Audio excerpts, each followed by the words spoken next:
പണ്ട് നമ്മൾ ഇന്റർവ്യൂ തുടങ്ങിയപ്പോ ഒരു ഉമ്മയിലായിരുന്നു നമ്മൾ ഇന്റർവ്യൂ സ്റ്റാർട്ട് ചെയ്തത്.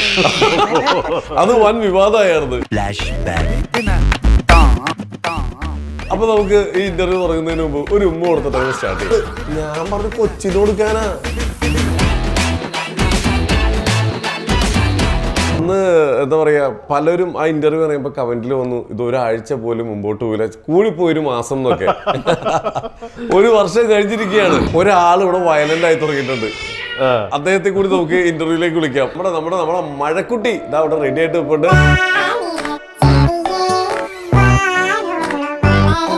നമുക്കൊരു ഗെയിമിലേക്ക് പോയാലോ. ബ്ലൈൻഡ് ടെസ്റ്റ് ആണ്. നമ്മുടെ കയ്യിലിരിക്കുന്ന എന്ത് ജീവികളാണോ ആദ്യം ആ ഉറപ്പ് ഞങ്ങൾ വരാം. ഉപദ്രവിക്കില്ല, നിങ്ങളെ തിരിച്ച് ഉപദ്രവിക്കാത്ത രീതിയിലാണ് ഞങ്ങൾ അതൊക്കെ സെറ്റ് ചെയ്തേക്കുന്നത്.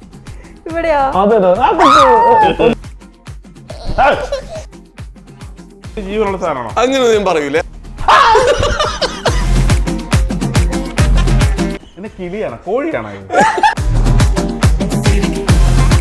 അമ്മ അന്ന് ഞാൻ വീട്ടിൽ വന്ന് പറഞ്ഞൊരു കാര്യമുണ്ട്, അവനിപ്പോഴും മുതുക്കനൊന്നും അല്ല, ആ കുഞ്ഞാണ്. ഞാൻ എപ്പോഴും പറയുന്നത് എൻ്റെ ഒരു ബാക്ക് ബോൺ അല്ലെങ്കിൽ എൻ്റെ ഒരു ധൈര്യം വീട്ടിലെ അമ്മ എന്ന് പറയുന്ന ഒരാളുള്ളത്, അതാണ് എൻ്റെ ഏറ്റവും വലിയ ധൈര്യം എന്ന് പറഞ്ഞിട്ടുള്ളത്. ഇപ്പോൾ അമ്മ നമ്മുടെ കൂടെ ഇല്ല.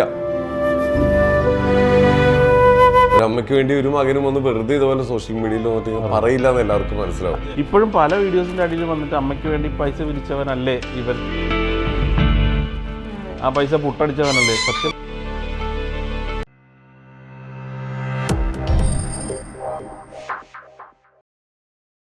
നമസ്കാരം, welcome to Jago space. It's me Sreenath K Janardhanan. അപ്പോൾ ഇന്ന് നമ്മുടെ കൂടെ രണ്ട് അതിഥികളുണ്ട്. മൂന്ന് അതിഥികളുണ്ട്. നമുക്ക് ആദ്യം രണ്ട് അതിഥികളെ നമുക്ക് സ്വാഗതം ചെയ്യാം.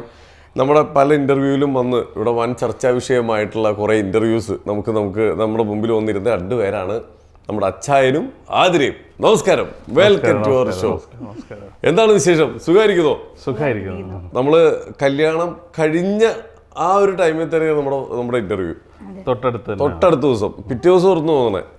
അപ്പൊ അന്ന് എന്താ പറയാ, പലരും ആ ഇന്റർവ്യൂ പറയുമ്പോ കമന്റിൽ വന്നു, ഇത് ഒരാഴ്ച പോലും മുമ്പോട്ട് പോയില്ല, കൂടിപ്പോയി ഒരു മാസം എന്നൊക്കെ. ഒരു വർഷം കഴിഞ്ഞിരിക്കുകയാണ് അതിവിജയകരമായി. എങ്ങനെയുണ്ട് ലൈഫൊക്കെ? എന്നോടല്ലേ ചോദിക്കേണ്ടത്?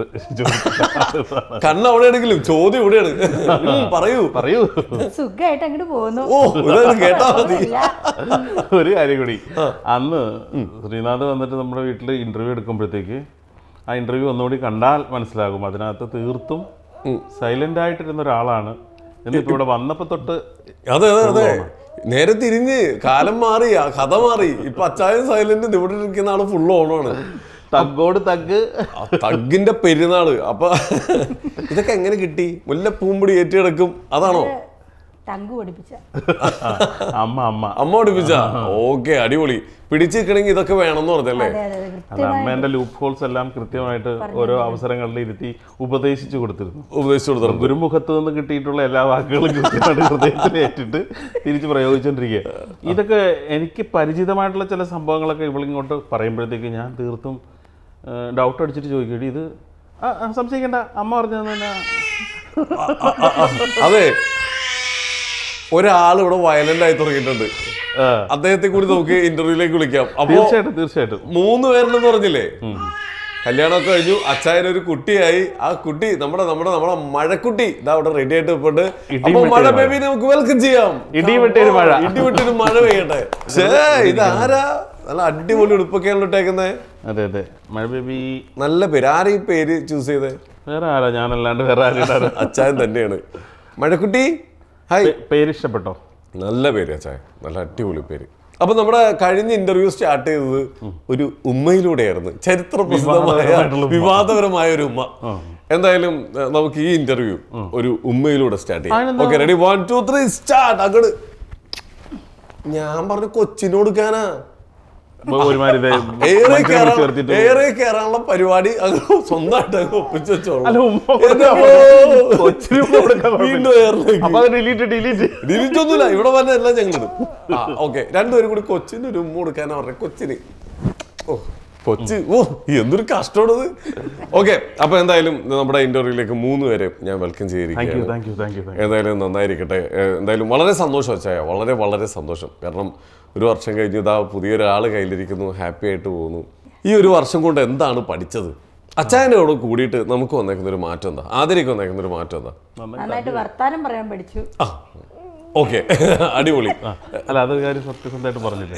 ആതിര കുക്ക് ചെയ്യോ? എന്താ ചെയ്യും. അച്ചായൻ നല്ലൊരു കുക്കാണ്, എന്നിട്ട് അത് പഠിച്ചില്ലേ? ഓക്കെ, ഞാൻ പറയാം. ഈസ്റ്ററിന് എന്തായിരുന്നു വീട്ടിലെ വിഭവങ്ങൾ? എന്താ? അല്ല, ഈസ്റ്ററിന് പ്രത്യേകിച്ച് നമ്മൾ ആഘോഷമൊന്നുമില്ല, അമ്മ മരിച്ചത് കാരണം. എന്നാലും മറ്റുള്ളവർക്ക് ഉണ്ടാകുന്ന പോലെ തന്നെ ഒരു നമ്മൾ ഇത്രയും കാലം ഒരു ഈസ്റ്റർ ആഘോഷം എന്നുള്ള രീതിക്ക് അടുക്കളയിൽ ചില ആഘോഷങ്ങളൊക്കെ ഉണ്ടല്ലോ. അപ്പൊ ഞാൻ സാധാരണ ഇറച്ചി വാങ്ങിച്ചു, ബീഫ് വാങ്ങിച്ചു. അത് കഴിഞ്ഞിട്ട് അതിൻ്റെ കൂട്ടത്തിൽ എനിക്ക് ബീഫ് ഇഷ്ടമാണെങ്കിൽ പുള്ളിക്കാരത്തേക്ക് ചിക്കനാണ് ഇഷ്ടം.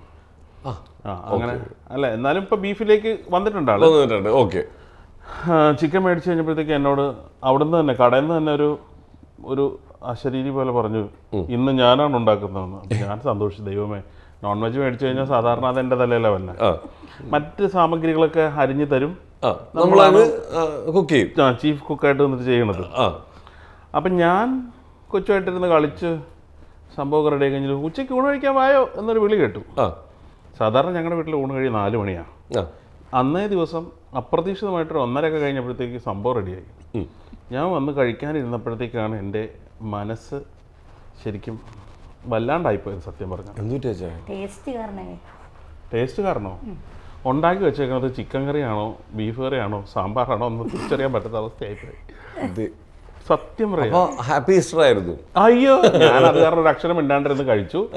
പിന്നെ ആ കറി ഞാൻ സെറ്റപ്പ് ആക്കിയത് പറമ്പിലെ തെങ്ങ കയറി, മീൻസ് കയറിയതല്ല, വേറെ പയ്യനെ വിളിച്ചിട്ട് 2 കരിക്ക് ഇടിപ്പിച്ചു. ആ കരിക്കൊക്കെ കൊണ്ട് പെരിഞ്ചീരവും തക്കോലും ആ സാധനമൊക്കെ കൊണ്ട് സെറ്റപ്പാക്കി. കരിക്ക് എന്തിൽ കറിയിൽ ഒഴിക്കാനോ? കരിക്ക് തന്നെത്താനെ കരിക്ക് തിളപ്പിക്കും. കരിക്കിന്റെ വെള്ളം തിളപ്പിച്ചിട്ട് അതിനകത്തേക്ക് ഇൻഗ്രീഡിയൻസ് ഇട്ടിട്ട് അതിലേക്ക് ഈ ഇറച്ചിയുടെ വെള്ളം ഒഴിച്ചിട്ട് മിക്സ് ചെയ്ത് ഒരു അത് അച്ചായന്റെ ഒരു റെസിപ്പിയാണ്. ആ സാധനം റെഡിയാക്കി കൊടുത്ത് വൈകുന്നേരം കഴിക്കുമ്പോഴത്തേക്ക് എന്താ ചോദിച്ചേ? നല്ല ടേസ്റ്റ് ഉണ്ടല്ലോ. അങ്ങനെ ചിക്കനും ബീഫും ഈസ്റ്ററിനൊന്ന് ഉണ്ടാക്കി ആളുടെ കഴിവ് തെളിയിച്ചു. പിന്നെ ആളുണ്ടാക്കുന്ന ഒരു ഒറ്റ കറി എനിക്കിഷ്ടമാണ്, മോര് കറി വയ്ക്കും. ആ മോര് കറി ഇടിവെട്ട് മോര് കറിയാണ്. അതല്ലാണ്ട് ഒരു വകയും എൻ്റെ ഭാര്യ ഉണ്ടാക്കി എനിക്ക് കഴിക്കാൻ പേടിയാണ്. തൊട്ടടുത്തിരുന്ന് പൊക്കി പറഞ്ഞിട്ടുണ്ട്. എന്ത് തോന്നുന്നു? അഭിമാനകരമായ നിമിഷങ്ങൾ. പക്ഷെ ഇതെല്ലാം കടന്നു പോകും. അതെ, ഈ സമയവും കടന്നു പോകും. വാന്ന് പറഞ്ഞ തങ്കൂരോടാ. അപ്പൊ എന്തായാലും അപ്പൊ നല്ല രീതിയിൽ കുക്ക് ചെയ്യാനൊക്കെ പഠിച്ചിട്ടുണ്ട്. ഇപ്പൊ എന്തായാലും കയ്യിൽ നിന്ന് പോയി കഴിഞ്ഞാൽ മുറ്റത്ത് കരിക്കുള്ളതുകൊണ്ട് അച്ചായനെല്ലാം സെറ്റാക്കി തരും. എന്തായാലും ഓക്കെ. അച്ചായ, അയ്യോ കൊച്ചു വെറുതെ ഇരിക്കണം. നോക്ക്, മഴക്കുട്ടിക്ക് നോക്ക്. മഴക്കുട്ടിക്ക് എന്താ നമുക്ക് കൊടുക്കുക? എടാ, നമ്മുടെ ഇവിടെ നോക്കിയേ. ഇതെന്റെ മഴക്കുട്ടിക്ക്.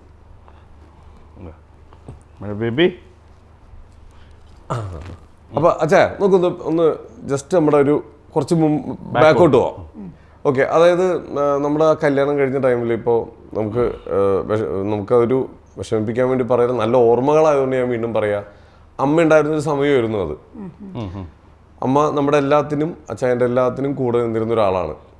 കട്ടയ്ക്ക് അച്ചായൻ എപ്പോഴും പറയുന്നത് എൻ്റെ ഒരു ബാക്ക് ബോൺ അല്ലെങ്കിൽ എൻ്റെ ഒരു ധൈര്യം വീട്ടിലെ അമ്മ എന്ന് പറയുന്ന ഒരാളുള്ളത്, അതാണ് എൻ്റെ ഏറ്റവും വലിയ ധൈര്യം എന്ന് പറഞ്ഞിട്ടുള്ളത്. ഇപ്പോൾ അമ്മ നമ്മുടെ കൂടെ ഇല്ല, പക്ഷേ ഉണ്ട് അല്ലേ? ഉണ്ട്. അച്ചായ ആ ഒരു ടൈമിൽ ഒരുപാട് പേര് നമുക്ക് ഈ കമൻറ്റിൽ കൂടിയൊക്കെ നമ്മൾ ചീത്ത വിളിക്കുമ്പോഴും അച്ചായൻ പറയുന്നൊരു കാര്യമുണ്ട്, നിങ്ങൾ എന്ത് വിളിച്ചാലും എനിക്കൊരു കുഴപ്പമില്ല, എൻ്റെ അമ്മയുണ്ട് വീട്ടിൽ, എൻ്റെ അമ്മയ്ക്ക് ഒരു കുഴപ്പമില്ല, എനിക്ക് അമ്മയ്ക്ക് കുഴപ്പമില്ലാത്ത കാലം എനിക്ക് നിങ്ങൾ എന്ത് പറഞ്ഞാലും എനിക്കൊരു വിഷയമില്ല, എന്തിനും കൂടെ നിന്നിരുന്ന ഒരാളാണ്. അമ്മ എങ്ങനെയായിരുന്നു ആതിരേനെ വെൽക്കം ചെയ്തത്? നമ്മുടെ ലൈഫിൽ നമുക്ക് ആരും ഇല്ലാതിരിക്കുന്ന ഒരവസ്ഥ വരുമല്ലോ. ഇപ്പം അമ്മയ്ക്ക് ഞാനും എനിക്ക് അമ്മയും എന്ന് പറയുന്ന പോലെ അല്ലാണ്ട് ഞങ്ങൾക്ക് ആരും ഇല്ലാത്തൊരവസ്ഥ വരുമല്ലോ. ആ അവസ്ഥയിൽ നമ്മൾ നിൽക്കുമ്പോൾ നമ്മുടെ ലൈഫിലേക്ക് ഒരാൾ കടന്നു വരുമ്പോഴത്തേക്ക് നമ്മൾ അവർക്ക് എന്ത് കൊടുത്താൽ മതിയാകും എന്നുള്ളൊരവസ്ഥയിലായിരുന്നു. പേഴ്സണലി എനിക്ക് അമ്മയെക്കുറിച്ച് നന്നായിട്ട് അറിയാവുന്നതുകൊണ്ട്, എനിക്ക് വ്യക്തമായിട്ട് അറിയാവുന്നതുകൊണ്ട് ഞാൻ പറയണത്, നമ്മൾ എന്തവർക്ക് കൊടുത്താൽ മതിയാകും എന്നുള്ളൊരു ഒന്നൊരു സിറ്റുവേഷനിലായിരുന്നു ഞങ്ങൾ രണ്ടാളും ഉണ്ടായിരുന്നു. പിന്നെ അമ്മയ്ക്ക് ഏകദേശമൊക്കെ അറിവുണ്ടായിരുന്നു. അമ്മയുടെ കാലഘട്ടം ഏതാണ്ട് തീരാറായി. എൻ്റെ ജീവിതത്തിന് അവസാനം എൻ്റെ മകൻ എന്താകുമെന്നുള്ളൊക്കെ ഒരു ഉത്കണ്ഠയും ആകുലതയൊക്കെ ഉണ്ടായിരുന്നു. അപ്പോൾ അതൊക്കെ ഒന്ന് മാറാനും കുറച്ച് റിലാക്സ് ആകാനും സത്യം പറഞ്ഞാൽ സമാധാനത്തോടെ അമ്മയ്ക്ക് തിരിച്ചു പോകാനും ഒക്കെ പറ്റിയത് അത് എൻ്റെ കൂട്ടത്തിലുള്ളത് കൊണ്ടായിരുന്നു.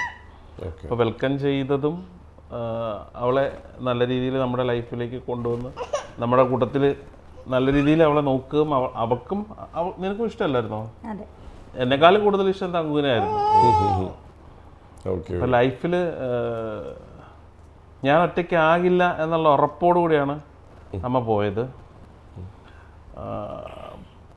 പോണതിന് മുമ്പ് ഇവരോട് കുറെ കണ്ടീഷൻസ് ഒക്കെ വെച്ചിട്ടുണ്ടെന്ന് നമ്മൾ പറയുന്നുണ്ടായിരുന്നു. എനിക്ക് ഇവര് തമ്മിലുള്ള കണ്ടീഷൻസ്.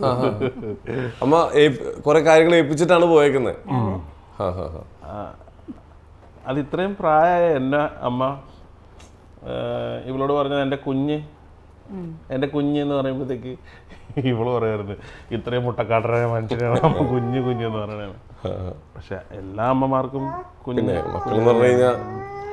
പല കാര്യങ്ങളും ഞാൻ റിയലൈസ് ചെയ്തത് ദാണ്ടേതാ ഈ മഴക്കുട്ടി നമ്മുടെ ലൈഫിലേക്ക് വന്നു കഴിഞ്ഞിട്ടാണ്. നമ്മുടെ സാധാരണ ഉറക്കം, നമ്മുടെ ഇഷ്ടങ്ങൾ, നമ്മുടെ ഭക്ഷണം, നമ്മുടെ പുറത്തുപോക്ക്, അങ്ങനെയുള്ള നമ്മുടെ എല്ലാ കാര്യങ്ങളും ഇനി ഇവരാണ് തീരുമാനിക്കുന്നത്. അപ്പോൾ ആ ഒരു തീരുമാനം വർഷങ്ങൾക്ക് മുമ്പേ എൻ്റെ അപ്പനും അമ്മയും അനുഭവിച്ചത് എങ്ങനെയായിരുന്നു എന്നുള്ളത് റിയലൈസ് ചെയ്തത് നമുക്കൊരു കുട്ടിയുമായി ഞാനൊരു ഫാദർ ആയി കഴിഞ്ഞപ്പോഴത്തേക്കാണ് എനിക്കത് മനസ്സിലായത്. സോ എത്ര പറഞ്ഞാലും അവരോടുള്ള നന്ദി നമുക്ക് തീരില്ല. എത്രയും പെട്ടെന്ന് നിങ്ങൾക്ക് വിവാഹം കഴിച്ച് ഒരു കുട്ടിയുടെ അച്ഛനാകാൻ ശ്രമിക്കൂ. അപ്പോഴത്തേക്ക് അച്ഛനോടും അമ്മയുടെ ഒക്കെ ഉള്ള നിങ്ങളുടെ സ്നേഹവും ബഹുമാനവും ഒക്കെ കൂടുകയുള്ളൂ. വൈകിയ വേളയിലാണെങ്കിലും എനിക്ക് അവരോട് അതൊക്കെ തിരിച്ച് കാണിക്കാനായിട്ട് എന്നെ കൊണ്ട് കഴിയാവുന്ന പോലെ ഞാൻ ചെയ്തിട്ടുണ്ട്. ഒരു നല്ല മകനായിട്ട് തന്നെയാണ് ഞാൻ നിന്നത്. അപ്പം നിങ്ങൾക്കും ഒക്കെ അങ്ങനത്തെ ഒരു അവസരം ഉണ്ടാവട്ടെ എത്രയും പെട്ടെന്ന്. തീർച്ചയായിട്ടും. അച്ഛൻ ആ ഒരു ടൈം അച്ഛൻ കടന്നുപോയ കുറേ വഴികളുണ്ട്. അതായത് ആസ്റ്റർ മെഡിസിറ്റിയിൽ കിടക്കുമ്പോൾ അച്ഛൻ ലൈവ് വരെ വന്നിട്ടുണ്ട്. കയ്യിൽ പൈസ വരെ തീർന്നു പോയിരിക്കുകയാണ്, നിങ്ങൾ സഹായിക്കണം എന്നൊക്കെ പറഞ്ഞിട്ട്. തീർച്ചയായിട്ടും. എന്തൊക്കെ അതിൻ്റെ ഇടയിലും കുറേ കമൻറ്റുകളും കാര്യങ്ങളൊക്കെ കണ്ടായിരുന്നു. പക്ഷെ എന്തൊക്കെയാണെങ്കിലും ഒരു അമ്മയ്ക്ക് വേണ്ടിയിട്ടാണ് മകൻ ഈ പറയുന്നത്. ഒരു അമ്മയ്ക്ക് വേണ്ടി ഒരു മകനും വന്ന് വെറുതെ ഇതുപോലെ സോഷ്യൽ മീഡിയയിൽ വന്നിട്ട് പറയില്ല എന്ന് എല്ലാവർക്കും മനസ്സിലാവും. അത് എന്നെ പോലെ ഒരാള്. അതെ, തീർച്ചയായും പലരും എന്നോട് പറഞ്ഞായിരുന്നു അതിനെ കുറിച്ചിട്ട്. പിന്നെ അതിനുശേഷം ഉണ്ടായിട്ടുള്ള വിവാദങ്ങളെ കുറിച്ചൊക്കെ ഈ സമയത്ത് പറയാതിരിക്കാൻ പറ്റില്ല. കാര്യം ഇപ്പോഴും പല വീഡിയോസിന്റെ അടിയിൽ വന്നിട്ട് അമ്മയ്ക്ക് വേണ്ടി പൈസ പിരിച്ചവനല്ലേ ഇവൻ, ആ പൈസ പുട്ടടിച്ചവനല്ലേ, സത്യം പറഞ്ഞാൽ എത്ര കിട്ടിയെന്ന് പോലും മേടിച്ചെന്നൊക്കെ പറയുന്നത്. അതൊക്കെ അതിനകത്തൊക്കെ എത്രത്തോളം സത്യാവസ്ഥ. എൻ്റെ വണ്ടി വിറ്റു കേട്ടോ അതിനിടയ്ക്ക്. എൻ്റെ വണ്ടി വിറ്റു. ഇപ്പം നമ്മുടെ കയ്യിൽ നാനോയും ബുള്ളറ്റും മാത്രമേ ഉള്ളൂ. BMW ഉണ്ടെന്ന് പറഞ്ഞ ആൾക്കാരൊക്കെ ഇത് കേൾക്കണം. തീർച്ചയായിട്ടും. വീട് വാടക വീട്ടിലാണ് താമസിക്കുന്നത്. നേരത്തെ വീട്? അതെ, നേരത്തെ വീടും വാടക വീട് തന്നെയായിരുന്നു. വയനാട്ടിലൊരു വീടുണ്ടായിരുന്നു, അത് നമ്മൾ സെയിലാക്കിയായിരുന്നു. ഓക്കെ. അപ്പൊ എന്തായാലും ഇപ്പൊ എന്താ പറയാ, വാടക വീട്ടിലാണെങ്കിലും എന്തായാലും എല്ലാവരും ഹാപ്പി ആയിട്ട് തന്നെയാണ് പോകുന്നത്. പിന്നല്ലാണ്ട് അത്രയും മതി. വാടക വീടെന്ന് പറഞ്ഞാൽ അതൊരു കുറവായിട്ട് ഒരു കുറവല്ല. പിന്നല്ലാണ്ട് നമ്മള് ബുദ്ധിയുള്ളവരെല്ലാരും വാടക വീട്ടിൽ താമസിക്കണമെന്ന് ഞാൻ പറഞ്ഞു. തീർച്ചയായിട്ടും എല്ലാരും പറയാറുണ്ട്. ഈ അടുത്ത് ആരോ ഒരു ചാനലിൽ പറയണ്ടായി, ഓരോരുത്തർ പൈസ മുടക്കി വീടുണ്ടാക്കും, മണ്ടന്മാര്, നമ്മൾ പോയി അവിടെ താമസിക്കും, ഇങ്ങനെയല്ലേ ആരോ പറയുന്നത്. അത് ശരിയാണോ?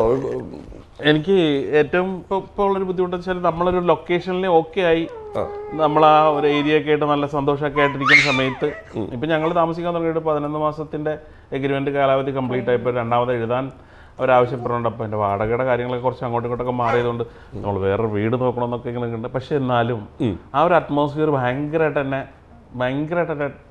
ഹൃദയത്തിൽ സ്പർശിച്ചിട്ടുണ്ട്. ഞാൻ രാവിലെ എണീറ്റിട്ട് ഇവർ രണ്ടുപേരും കൂടെ അപ്പുറത്ത് മുറി പോയി നിന്ന് ജനലിൻ്റെ അങ്ങോട്ട് നോക്കി പുറത്തേക്ക് നോക്കിയേക്കും. അപ്പം ഞാൻ ചെന്ന് നോക്കിയപ്പോൾ കരഞ്ഞുകൊണ്ടിരിക്കും. ഞാൻ തന്നെ കരയുന്നത് അല്ല, ഇവിടുന്ന് മാറുമല്ലോ നോക്കുമ്പോൾ സങ്കടം വരുന്നതാണ്. ഞാൻ കുറച്ച് സെന്റിമെന്റ്സ് ആണ് സത്യം പറഞ്ഞാൽ. അല്ല, ആ ഒരു പ്രഭാതം ഞങ്ങളുടെ ഇപ്പം താമസിക്കുന്ന വീട്ടിൽ നിന്ന് ജനലിൽ കൂടെ പുറത്തേക്ക് പോയി കഴിഞ്ഞാൽ റിവർ ഫ്രണ്ടേജ് ആണ്. ഭയങ്കര വീതിയുള്ള ഒരു പേമ്പനാട്ട് കായലിന്റെ സെറ്റപ്പിലുള്ള ഇത്രയാണ്. അപ്പൊ അങ്ങോട്ടൊക്കെ നോക്കുമ്പോൾ രാവിലെയും വൈകുന്നേരമൊക്കെ വല്ലാത്തൊരു ഭംഗിയാണ് മനുഷ്യ. സീരിയസ്ലി നിങ്ങൾ പോയി കവിത എഴുതാൻ തുടങ്ങിയ ഇങ്ങനെയൊക്കെ വർണ്ണിക്കുന്നുണ്ടല്ലോ. ഞാൻ കവിതയൊക്കെ എഴുതാറുണ്ട് ചെറുതായിട്ടൊക്കെ, വിവാദപരമായ കവിതകളൊക്കെ എഴുതിയിട്ടുണ്ട്. അതെന്ത് കവിത? കൊറോണ ടൈമിൽ ഞാൻ വീട്ടിൽ വെറുതെ ഇരിക്കുമ്പോൾ, ഇപ്പോഴും വെറുതെ ഇരിക്കുന്ന സമയങ്ങളുണ്ട് കൂടുതലും, അപ്പോൾ ആ സമയത്തൊക്കെ നമ്മൾ കുത്തിയിരുന്നിട്ട് എഴുതും. അതിലെഴുതിയ ഒരു കവിത ഭയങ്കര വിവാദമാകാൻ ചാൻസ് ഉണ്ട്, പക്ഷെ എന്നാ വിവാദമായാലും കുഴപ്പമില്ല എന്നുള്ള രീതിക്ക് ഞാൻ ഫേസ്ബുക്കിലൊക്കെ പാടിയിട്ടുണ്ടായിരുന്നു. എന്തായിരുന്നു ആ കവിത? ഏതായിരുന്നു? ആണിനാവുമെങ്കിലെന്തേ പെണ്ണായെനിക്കെന്തു വിലക്ക്, ആണിനാവുമെങ്കിലെന്തേ പെണ്ണായെനിക്കെന്തു വിലക്ക്, അനേക വർഷത്തെ ആചാരലംഘനം ആകെ മനുഷ്യ മനസ്സിനെ, അനേക വർഷത്തെ ആചാരലംഘനം ആകെ മനുഷ്യ മനസ്സിനെ, വേദനിപ്പിക്കാനൊരുങ്ങിയ കൂട്ടർക്കിന്നാണിനു പോലും അവിടം നിഷിദ്ധം, വേദനിപ്പിക്കാനൊരുങ്ങിയ കൂട്ടർക്കിന്നാണിനു പോലും അവിടം നിഷിദ്ധം. ആരും വരേണ്ട കാണേണ്ട എന്ന് ആ മൂർത്തി തന്നെ ചിന്തിച്ചുറച്ചതോ, ആരും വരേണ്ട കാണേണ്ട എന്ന് ആ മൂർത്തി തന്നെ ചിന്തിച്ചുറച്ചതോ, 1000 ഭക്തരെ ആശ്ലേഷിച്ച അമൃതു നൽകുന്ന ആയമ്മയെവിടെയെന്നാരോ ചോദിക്കുന്നു, 1000 ഭക്തരെ ആശ്ലേഷിച്ച അമൃതു നൽകുന്ന ആയമ്മയെവിടെയെന്നാരോ ചോദിക്കുന്നു. ഞെട്ടിച്ചു. ഇത് നിങ്ങൾ എഴുതിയതാണോ? ഞാൻ എഴുതിയതാണ്. ഒന്ന് അത് തന്നെ ഞെട്ടിച്ചു. 2 എന്ത് രസമായിട്ട് നിങ്ങൾ കവിത പാടിയ, അടിപൊളി. Thank you. കലക്കി, ഒന്നും പറയല്ല ചായ, പൊളി. Thank you brother. നല്ലത് നമ്മൾ നല്ലതെന്ന് തന്നെ പറയും. ഇതിന്റെ അടിയിൽ കമന്റും വരും, നോക്കിക്കോ, ഉറപ്പിച്ചോ. ശരിക്കും പറഞ്ഞാൽ അച്ചായൻ എന്ന് പറയുന്ന വ്യക്തി എന്ന് പറഞ്ഞാൽ ജസ്റ്റ് നമ്മൾ തർക്കൂത്തരവും എന്താ പറയാ, അത് തന്നെ ആ ഒരു സെറ്റപ്പിൽ ഇരിക്കുന്ന ആളുടെ കയ്യിൽ ഇങ്ങനെയൊക്കെയുള്ള സംഭവങ്ങൾ ഉണ്ടായിരുന്നോ എന്നൊക്കെ ചോദിച്ച ഒത്തിരി ഫ്രണ്ട്സ് എൻ്റെ കയ്യിലുണ്ട്. അവര് പറഞ്ഞ കാര്യങ്ങളൊക്കെ ശരിക്കും പറഞ്ഞാൽ അത്ഭുതമായിട്ട് അവർക്ക് തോന്നി. അച്ഛാ ശരിക്കും നിങ്ങളാണോ എഴുതിയത്, നിങ്ങൾക്ക് ഇങ്ങനെയൊക്കെയുള്ള ഒരു കഴിവുണ്ടോ എന്നൊക്കെ ചോദിച്ച്, ഞാൻ കഴിവിനെ കുറിച്ചല്ല പറഞ്ഞത്, എനിക്ക് അങ്ങനെ തോന്നണം, എഴുതണമെന്ന് വല്ലപ്പോഴൊക്കെ തോന്നുള്ളൂ. തോന്നിക്കഴിഞ്ഞാൽ ഞാൻ എഴുതും. അങ്ങനെ തോന്നി എഴുതി വെച്ചേക്കുന്ന കുറച്ച് സാധനങ്ങളൊക്കെ ഉണ്ട്. എല്ലാം കൊള്ളാം. അത് കേൾക്കാറുണ്ടോ? അതൊക്കെ അത് പാട്ട് പാടാറുണ്ടോ? അന്നോ പാടും. അത് പാടുന്ന പാട്ടൊക്കെ കേട്ട് തന്നെ ഉണ്ടല്ലോ, നമ്മൾ അലിഞ്ഞില്ലാണ്ടായി പോകും. അലിഞ്ഞിട്ടല്ലേ കാര്യമുള്ളൂ. ഞാൻ പറഞ്ഞത് എനിക്ക് മനസ്സിലായി. അതുകൊണ്ട് പറഞ്ഞേ, ഇന്ന് അലിഞ്ഞിട്ടല്ലേ കാര്യമുള്ളൂ. അത് പാട്. ആടുകൾ നൂറുള്ളോരാട്ടിടയൻ, കാടുകൾ വീടാക്കുമാട്ടിടയൻ, മേച്ചിൽ പുറം വിട്ടിട്ടാലയിൽ ചെന്നപ്പോ കണ്ടില്ലൊരാടിനെ ആരാവിൽ. ആടുകൾ നൂറുള്ളോരാട്ടിടയൻ, കാടുകൾ വീടാക്കുമാട്ടിടയൻ, മേച്ചിൽ പുറം വിട്ടിട്ടാലയിൽ ചെന്നപ്പോ കണ്ടില്ലൊരാടിനെ ആരാവിൽ. കൂരിരുൾ താഴ്വരയൊന്നിൽ പിന്നെ കുഞ്ഞാടിരുന്നതു കണ്ടു, കോരിയെടുത്തു തെന്നാടിനെ പൂ പോലെ നെഞ്ചോടു ചേർത്തയാൾ നിന്നു. കുഞ്ഞേ കുഞ്ഞേ എന്നു വിളിച്ചു കരഞ്ഞു. പാടിക്കഴിഞ്ഞപ്പോ ആ ഫ്ലോയിൽ അങ്ങോട്ട് പോയാള്. നന്നായി പാടി കേട്ടോ. അലിഞ്ഞു എന്ന് പറഞ്ഞാൽ ഇപ്പൊ അലിഞ്ഞില്ലേ? അലിഞ്ഞു. ഞാൻ കളിയാക്കാൻ പറഞ്ഞതല്ല, നന്നായിട്ട് അലിയും. അടിപൊളിയായിട്ട് കേട്ടോ, നന്നായി പാടി. ആൾക്കാരൊക്കെ തെറ്റിദ്ധരിച്ച് ഞാൻ അലിയു എന്ന് പറഞ്ഞപ്പോഴത്തേക്ക് നീയൊക്കെ എന്തോ ഒരു ചിരിയാ ചിരിച്ചു കുട്ടികളോ. ഞാനും ചോദിച്ചു പാവോട്ടാ, നന്നായി പാടിട്ടാ. ഓക്കെ അച്ചായ, നമുക്കൊരു നേരം കളയാണ്ട് നമുക്കൊരു ഗെയിമിലേക്ക് പോയാലോ? ഗെയിം? ചെറിയൊരു ഗെയിം കണ്ട, ആള് റെഡിയാണ്. ഈ എനർജി ഈ ഗെയിമിന്റെ അവസാനം വരെ ഉണ്ടാവണം. കർത്താവേ, എന്തോ ഒരു ഗുരുതരന്റെ. ഒന്നുമില്ല, ബ്ലൈൻഡ് ടെസ്റ്റ് ആണ്. നമ്മൾ കണ്ണടച്ചിട്ട് നമ്മുടെ മുമ്പിൽ കുറെ സാധനങ്ങൾ വെക്കും. അതെന്താണെന്ന് പറയണം. ജീവനുള്ളതുണ്ടാവാം, ജീവനില്ലാത്തതുണ്ടാവാം. നമ്മുടെ കയ്യിലിരിക്കുന്ന എന്ത് ജീവികളാണോ ആദ്യം ആ ഉറപ്പ് ഞങ്ങൾ വരാം. ഉപദ്രവിക്കില്ല, നിങ്ങളെ തിരിച്ച് ഉപദ്രവിക്കാത്ത രീതിയിലാണ് ഞങ്ങൾ അതൊക്കെ സെറ്റ് ചെയ്തേക്കുന്നത്. ഓക്കെ, കൈ കൊണ്ട് തൊട്ടിട്ട് അതെന്ത് ജീവി എന്നല്ല, എന്താന്ന് പറയാ, ജീവി എന്ന് അറിയാണ്ട് പറഞ്ഞു പോണ്. എന്താന്ന് പറയാ, ജീവി എന്നൊന്നും പറയണം, അങ്ങനെ വിചാരിക്കുന്ന വേണ്ട. നമ്മൾ മുമ്പിലിരിക്കുന്നത് എന്താന്ന് പറയാം. ഓക്കെ, ഈ രണ്ടുപേർക്കും മാറി മാറി ടാസ്ക് നമ്മൾ തരുന്നതായിരിക്കും. Okay, ready? തുറക്കാൻ പാടില്ല.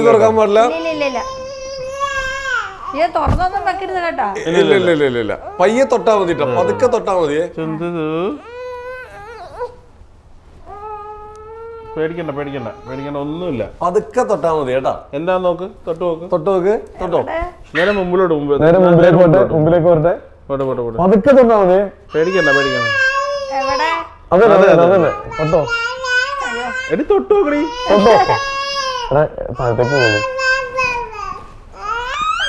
എടി പേടിക്കണ്ട, തൊട്ടോ. അത് തല, അടി ധൈര്യമായിട്ട് തൊട്ടോ. തലയൊന്നും അല്ല, നീ ധൈര്യമായിട്ട് തൊട്ടോ. അവിടെ ഇവിടെയോ? പേടിക്കണ്ട, അത് തൊട്ടിട്ട് എന്താന്ന് പറയും. എന്താ മുള്ളു പോലെ ഇരിക്കട്ടെ. കുറച്ച് ഇങ്ങോട്ട് മാറ്റി പിടിച്ചു നോക്കിയേ. അപ്പൊ നിനക്ക് സാധനം മനസ്സിലാവും. പൊട്ടത്തരം കാണിക്കല്ലേ. അതോ അവിടെ അല്ല ഇങ്ങോട്ട് പോട്ടെ.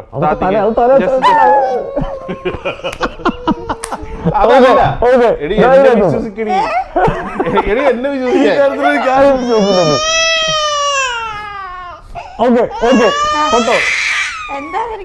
ഞാൻ നിന്നെ വിശ്വസിക്കാൻ പറയാം.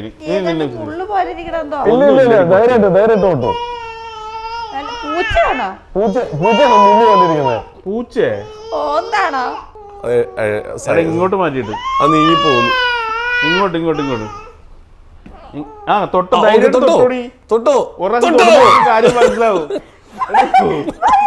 ഇല്ല, പേടിക്കണ്ട. ഇല്ല, അതെന്താന്ന് പറ. ഇനി റിലാക്സ് ചെയ്ത് പയ്യെ തൊട്ടിട്ട് അത് എന്താന്ന് പറ. അതോ ഒരിക്കലും നീ പേടിക്കണ്ട. അച്ചായനല്ലേ പറയുന്നത്? അച്ചായനടി പറയണത്. കുറച്ച് ഇങ്ങോട്ട് വാ. തൊട്ട് ധൈര്യമായിട്ട് തൊട്ട് നോക്കണേ എന്താന്ന്.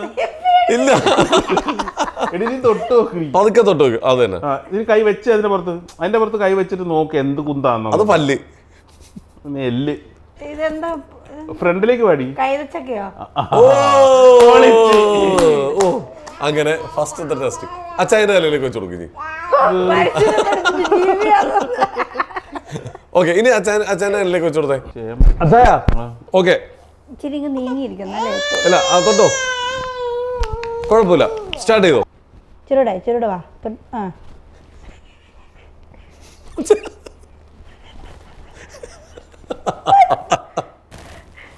ഇതാണോടി പാമ്പ്? കഴിഞ്ഞ് അതേ ഉള്ളൂ. ഇനി വേറെ പാമ്പില്ലേ? അച്ഛാ, എന്താ സാധനം പറ. ഇത് വഴുതനങ്ങ അല്ലേ? ഓക്കെ, തുറന്നോ, കണ്ണു തുറന്നോ. വഴുതനങ്ങ. എടി നീ എന്നെ പറഞ്ഞ് പേടിപ്പിക്കുകയും ചെയ്തു. എന്നിട്ട് ഞാൻ അടുക്കളയ്ക്ക് വരുമ്പോഴത്തേക്കുള്ളൂ. Okay, next. ആശാന് പാര വയ്ക്കുന്നവൾ. ഇനിയുണ്ട്, ഇനി ഐറ്റംസ് വരാൻ പോകുന്നുള്ളൂ. ഇത് സൂക്ഷിച്ചു പറഞ്ഞു കേട്ടാ. അല്ല, ഞാൻ പറഞ്ഞ കടിക്കോ? ഇല്ല. അല്ല, ഞാൻ വൈകുന്നേരത്തെ കടിക്കുണ്ടാക്കുമെന്ന്. അതിപ്പോ കാണാം.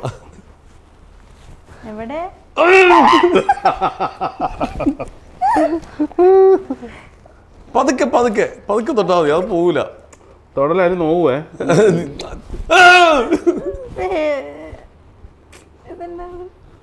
ചെവി കറക്റ്റ് ചെവിട്ടിയെ പിടിച്ചിട്ട് എന്താണ്?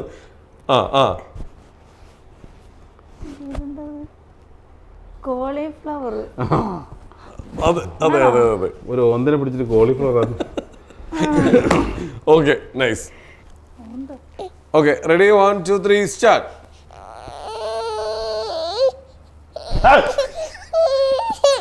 അച്ഛാ, പതുക്കെ തൊട്ടാ മതി. ഭയങ്കര ധൈര്യത്തിന് വന്ന ആളാ. ഓക്കെ പോരട്ടെ എന്താ ഇതൊന്നുമില്ല തൊട്ടോ അച്ഛാ ധൈര്യമായിട്ട് തൊട്ടോ. ധൈര്യമായിട്ട് തൊട്ടോ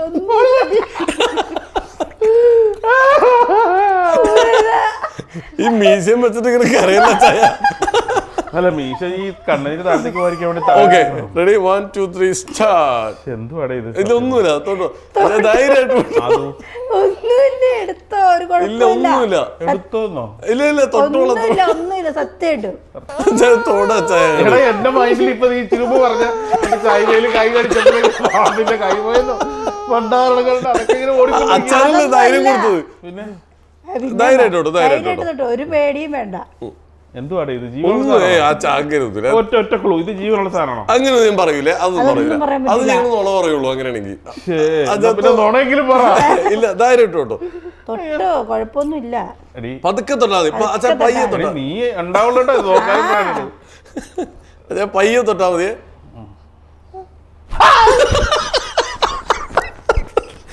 മാറ്റില്ലേ ഇതൊരു വരി മറ്റേ പരിപാടി. ഞാനല്ലേ തുടങ്ങുന്നത്, അതെന്തിനാ എന്നെ തുടങ്ങാൻ?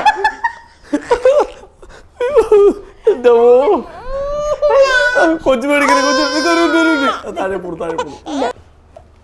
ഞാൻ തൊടുവേ. ആ തൊട്ടോ ധൈര്യം ഒറ്റ തൊടലങ്ങ് തൊടാ ചായ അങ്ങട്. ഒരു കുഴപ്പമില്ല, റിലാക്സ് ആയിട്ട് തൊട്ടോ. റിലാക്സ് ആയിട്ട് ആ ഓക്കെ. ചതിക്കുഴികളിലേക്ക് എന്നെ കൊണ്ടുപോകരുത് അതുവേ. എന്നെ കിളിയാണ് കോഴിയാണോ ഇത്? ഇപ്പൊ അച്ഛൻ ടച്ച് ചെയ്തപ്പോ കോഴിയായിട്ട് തോന്നിയാ? എടാ അപ്പൊ എന്റെ കയ്യെ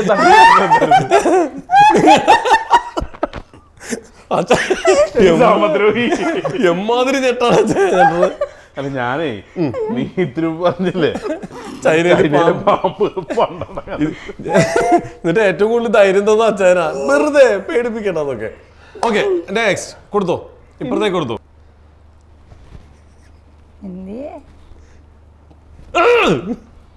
ഏട്ടാ ഇതെന്ത് ഉണങ്ങിയത്? എന്താ പറ? ചേമ്പാണ്. ചേമ്പ് കറക്റ്റ്.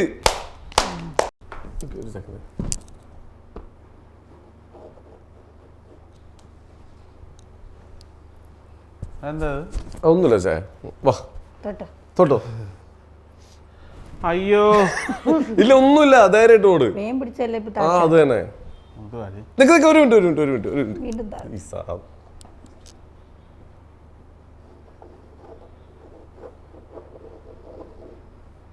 എന്തുവാടി ഇത്? താഴെ പോണത്. ഓക്കെ ചേ. ഇല്ല കൈ ഇങ്ങനെ കാണിച്ചാൽ മതി, പോവില്ല.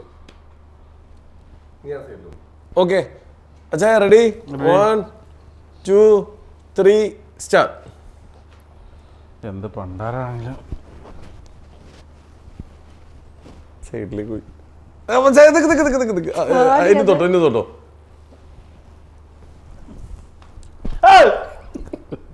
ഒന്നുമില്ല. അച്ഛാ പൊക്കിക്കോ. ഒന്നുമില്ല. താഴെ പോയി.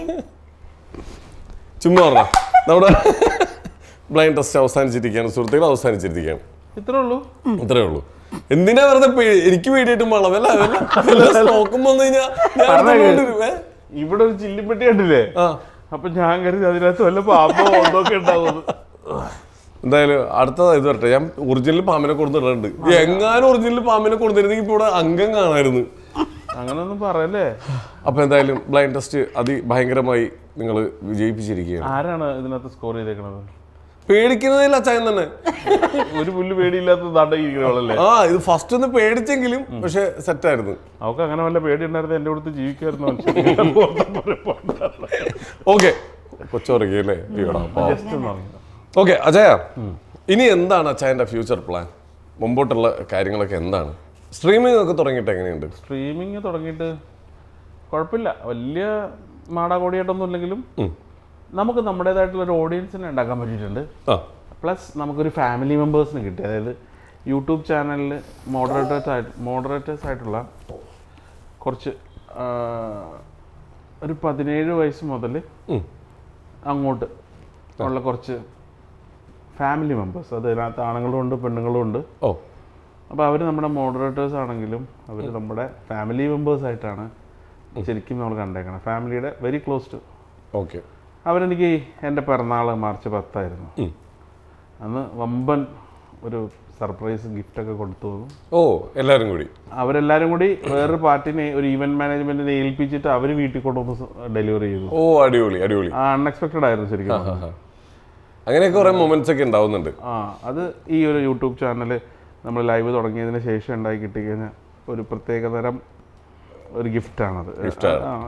ശരിക്കും അതിൽ കുറച്ച് പേരുടെ നേരിട്ട് കാണാനും അവരുടെ വീട്ടിൽ പോകാനും അവർക്ക് ഭയങ്കര ആഗ്രഹത്തിൽ വിളിച്ചിട്ടുണ്ടായിരുന്നു. ചിലരെ കാണാനൊന്നും പോകാൻ പറ്റിയില്ല, പക്ഷെ എന്നാലും നമ്മളെല്ലാവരെയും ഒന്ന് കാണും, ഒരു മീറ്റപ്പ് ഒക്കെ വെക്കുന്നുണ്ട്. അത് not only for the moderators, എല്ലാ നമ്മുടെ യൂട്യൂബ് ചാനൽ സബ്സ്ക്രൈബേഴ്സിനെ കൂട്ടിക്കൊണ്ട് ഞാൻ എൻ്റെ മനസ്സിൽ കുറച്ച് കാര്യങ്ങളൊക്കെ പ്ലാൻ ചെയ്തിട്ടുണ്ട്. അതൊക്കെ നല്ല രീതിക്ക് നടക്കുകയാണെങ്കിൽ കുട്ടിയുടെ പരിപാടികളൊക്കെ ഉണ്ട്, ഇനി കാതുകുത്തും കാര്യങ്ങളൊക്കെ ഉണ്ട്. ചോറും നമ്മൾ ഗുരുവായൂർ വെച്ച് കൊടുത്തു, അവൾ കയറി കൊടുത്തു, ഞാൻ പുറത്ത് നിന്നു. ഓക്കെ. അതിൻ്റെ സങ്കടം തീർക്കാൻ വേണ്ടിയിട്ട് നമ്മൾ നേരെ കണ്ണൂർ പോയി മുത്തപ്പൻ്റെ കീഴിൽ കൊടുത്തു. ഗുരുവായൂർ അച്ഛനെ കയറാൻ പറ്റില്ല, ഹിന്ദു ആയതുകൊണ്ട് എനിക്ക് കയറാൻ പറ്റത്തില്ല. Okay okay. എന്നിട്ട് മുത്തപ്പൻ്റെ അടുത്ത് പോയി, അവിടെ പോയിട്ട് ചോറൂണൊക്കെ കഴിഞ്ഞു. എന്നാലും അടിപൊളിയായിട്ട് പരിപാടികളൊക്കെ കഴിഞ്ഞു. അപ്പോൾ കഴിഞ്ഞ അടുത്തിന് കാതുകുത്ത് പരിപാടിയായിട്ട് കാതുകുത്തി ചടങ്ങിന് എന്നെ വിളിക്കണം, ഞാൻ എന്തായാലും വരും. തീർച്ചയായിട്ടും വിളിച്ചില്ലെങ്കിലും ഞാൻ വരും, എനിക്ക് ഡേറ്റ് പറഞ്ഞാൽ മതി. ഞാൻ വിളിക്കും. അല്ല പിന്നെ ഇവിടെ ഇപ്പം ഇത്ര നല്ല കമ്പനി ആയില്ലേ. പിന്നെ മഴക്കുട്ടീനെ നമ്മൾ മറക്കില്ല, മഴക്കുട്ടി ഒരു വൻ സംഭവം തന്നെയാണ്. എന്തായാലും അതു എന്താ പറയുക, ഇനിയിപ്പോൾ മുമ്പോട്ടുള്ള ലൈഫിൽ അച്ചായനെ എപ്പോഴും അമ്മ അന്ന് ഞാൻ വീട്ടിൽ വന്ന് പറഞ്ഞൊരു കാര്യമുണ്ട്, അവനിപ്പോഴും മുതുക്കനൊന്നും അല്ല, ആ കുഞ്ഞാണ്. അവന്റെ കൂടെ നടന്ന് നമ്മളിങ്ങനെ ചെയ്യിപ്പിക്കണല്ലോ. അങ്ങനെ കൂടെ നടന്ന് ചെയ്യിപ്പിക്കാറുണ്ടോ? പിന്നെ അച്ചായന് ഏറ്റവും മടിയുള്ളത് എന്ത് കാര്യത്തിനാ? ആ നോട്ടം നോക്കി, ഇതെന്താ കണ്ണ്, ഇതെന്താ ഇങ്ങനൊരു നോട്ടം, എന്താണ് അച്ചായന് ഏറ്റവും മടിയുള്ള കാര്യം? എന്താ മടിയുള്ള കാര്യം? പറഞ്ഞോ. അച്ചായനിരിക്കുന്നത് എന്താണ് എന്റെ ക്രെഡിറ്റ് പറയുന്നല്ലോ, എന്തോ എന്റെ നല്ല കാര്യം പറയാൻ പോണല്ലോ ഇരിക്കുന്നേട്ടാ. ഇവിടെ കസാരയിൽ ഇരിക്കുക ആള്, കസാരയിൽ ഇരുന്ന് ഒരു സുഖമൊക്കെ ആയി കഴിഞ്ഞ് കഴിഞ്ഞാൽ അവിടെ എണീക്കാൻ മടിയാ. അപ്പുറത്തെ എവിടെയെങ്കിലും അടുക്കള, താഴെ അടുക്കളയിലായിരിക്കും ഞാൻ, എന്നെ വിളിക്കും, ഫാനൊന്നിടാവോ. സിമ്പിൾ. ഇതൊക്കെ റീലിൽ കണ്ടിട്ട് ഇത് പറയണം, അല്ലാണ്ട് ഞാൻ റീലിൽ കണ്ടിട്ടൊന്നുമല്ല, ഒറിജിനൽ അങ്ങനെ തന്നെയാണ്. പിന്നെ എന്ത് കാര്യത്തിനാ ഇതുപോലെ മടിയുള്ള? പിന്നെ ഇപ്പൊ സ്ട്രീമിംഗ് റൂമിൽ ഇരിക്കുക, അതേപോലെ തന്നെ സെയിം എല്ലാ കാര്യങ്ങളും. പിന്നെ ഇട്ടുകൊണ്ട് വരുന്ന ഡ്രസ്സ് അതിങ്ങനെ ഇരുന്നിട്ട് ഒരൊറ്റയേറ് എടുത്തവിടെ വെക്കടി, ഞാൻ കുറച്ച് കഴിയുമ്പോൾ എടുത്തിട്ടോളാം. അച്ചായ ഒരു കുടുംബനാഥൻ ഇങ്ങനെയൊക്കെയാണോ പെരുമാറേണ്ടത്? ഞാൻ കുടുംബനാഥൻ മാത്രമല്ല, വീട്ടിലെ ഏറ്റവും കൊച്ചും കൂടി അറിയിക്കുന്നത്. മിക്കവാറും എന്റെ അച്ഛനും അമ്മയ്ക്ക് ഇപ്പൊ ഇതിന്റെ ഇടയിൽ കമന്റ് ചെയ്യും, ആരായിരുന്നു പറയണേന്ന്. തങ്കു പറയും, ഇത് എൻ്റെ കുഞ്ഞാ, നീ വേണം എല്ലാം പറഞ്ഞ് സെറ്റാക്കി അവനെ വളർത്തിയെടുക്കാൻ. അത് കേട്ടപ്പോ മനസ്സിൽ ആദ്യം എന്താ തോന്നിയ? അച്ചായനെ അടിമുടി ഒന്ന് നോക്കിയ? എൻ്റെ ദൈവം, ഈ മുതുക്കന് ഞാനിനി വലുതാക്കി എന്ത് പറഞ്ഞു കൊടുക്കാൻ, എന്നെക്കാളും നല്ല അറിവുള്ളതല്ലേ. ഞാൻ അമ്മയോട് പറയും, ഇതിനെയാണ് ഇനി ഞാൻ പറഞ്ഞ് വലുതാക്കി എടുക്കേണ്ടത്. അങ്ങോട്ട് ഏൽപ്പിച്ച് തന്നു കയ്യിലേക്ക്. പിന്നല്ലാതെ. അതെ, എന്നിട്ട് നല്ല പൊന്നുപോലെ നോക്കണല്ലോ ഇപ്പോ. എന്താ ചായ അതിലെന്താ തെറ്റ്? എൻ്റെ പൊന്നു കുഞ്ഞ, നീ വേണം ഇനി ഇവനെ നോക്കാൻ. അമ്മ പോകുന്നതിന് മുന്നേ എന്നോട് പറയുന്നേ അതൊക്കെ. ഞാൻ പോയി കഴിഞ്ഞാൽ എൻ്റെ മോനെ ആര് നോക്കും? അതിനല്ല ഞാനിവിടെ നിൽക്കുന്നേ. നമ്മുടെ ഈ ഒരു ടൈമിൽ വെച്ചാൽ നമുക്ക് ഈ നിങ്ങൾ കല്യാണം കഴിഞ്ഞ ടൈമിൽ ഒരാളും സഹിക്കാൻ പറ്റാത്ത രീതിയിലായിരുന്നു. അച്ഛൻ തന്നെ എന്നോട് പറഞ്ഞിട്ടുണ്ട്, എടാ ആ ഇന്റർവ്യൂവിന്റെ കമന്റ് ബോക്സ് ഒക്കെ ഒന്ന് ഓഫ് ചെയ്യാൻ പറ്റുമെങ്കിൽ ഓഫ് ചെയ്യടാ, സഹിക്കാൻ പറ്റണില്ല. എന്നെ പറയുന്നത് പോട്ടെ, അമ്മേനെ പറയുന്നത് ഇനി പോട്ടെ, ഇവളെ ഒന്നും അറിയാത്ത ഇവളെ പറയണം എന്തിനാണ് അതൊക്കെ ചോദിച്ചിട്ടുണ്ട്. ആ ഒരു ടൈമൊക്കെ എങ്ങനെയാ തരണം ചെയ്തത്? എന്താ തോന്നിയിരുന്നത്? അച്ഛനോട് എന്തെങ്കിലും ആ വിഷമം അച്ഛനോട് ഒന്നും പറയാറുണ്ടോ? അതൊന്നും എനിക്ക് കുഴപ്പമൊന്നും ഉണ്ടായില്ല. പക്ഷേ മറ്റു പലരുടെയും ഇന്റർവ്യൂസ് ഇങ്ങനെ കണ്ടിന്യൂസ് ആയിട്ട് വന്നുകൊണ്ടിരുന്നപ്പോഴത്തേക്ക് അവരുടെ മെയിനായിട്ടുള്ള എയിം എന്ന് പറഞ്ഞാൽ ഇമോഷണലി ഇവളെ ഒന്ന് ഡൗൺ ആക്കുക. അങ്ങനെ ഡൗൺ ആയി കഴിഞ്ഞാൽ പിന്നെ എന്തെങ്കിലും ഒരു സാധനത്തിൽ പിടിച്ച് ഇവളെ കയറി വരികയാണെങ്കിൽ നമുക്കിത് വേണ്ടാന്ന് പറഞ്ഞ് ഇവള് തിരിച്ചു പോവുക എന്നൊക്കെ ഉള്ള ഒരു കോൺസെപ്റ്റിലേക്കായിരുന്നു അവരുടെ നോട്ടം. പക്ഷേ അൺഫോർച്ചുനേറ്റ്ലി അല്ലെങ്കിൽ ഫോർച്ചുനേറ്റ്ലി അങ്ങനെ ഒന്നും സംഭവിച്ചില്ല. കാര്യങ്ങൾ കൈവിട്ട് പോകുന്ന സീൻ എന്ന് പറയുന്നൊരു സിറ്റുവേഷൻ ഉണ്ടല്ലോ. ഞാൻ ഇവളോട് ചോദിച്ചു, ഇതിനൊക്കെ എന്തെങ്കിലും ബുദ്ധിമുട്ടുണ്ടോ? ഈ കേൾക്കുന്നതൊക്കെ സത്യമാകണമെന്ന് ബ്രദറിനൊന്ന് ചിന്തിച്ചുകൂടെ? കാണുന്ന കാണികൾക്കൊന്ന് ചിന്തിച്ചുകൂടെ?